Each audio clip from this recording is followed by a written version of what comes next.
Hello, xin chào các bạn. Hôm nay mình sẽ giới thiệu với các bạn về stator của máy khoan Makita HP1630.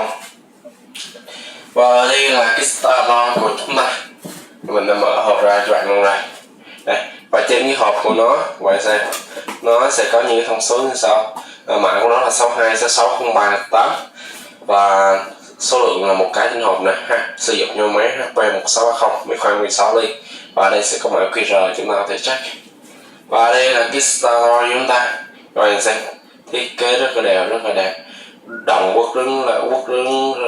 quấn rất là kỹ, rất là to, đồng rất là dày để giúp cái máy chúng ta hoạt động mạnh mẽ này, có độ bền cao và tuổi thọ của máy chúng ta là sử dụng liên tục được.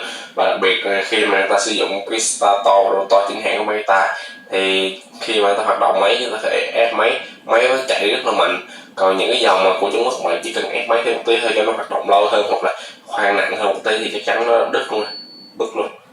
Đây, quản lý là chúng ta nên sử dụng một cái stator chính hãng của Makita. Dù giá nó hơi cao so với những dòng Trung Quốc nhưng nó sẽ đem lại cho bạn rất nhiều cái lợi, chắc các bạn đã biết rồi. Nên mình đã giới thiệu với các bạn về stator của máy khoan 16 ly HP1630. Cảm ơn các bạn đã xem video. Nếu bạn thích hãy nhấn subscribe dưới, like kênh của mình để có thể cập nhật liên tục những video mình. Cảm ơn các bạn, xin chào các bạn.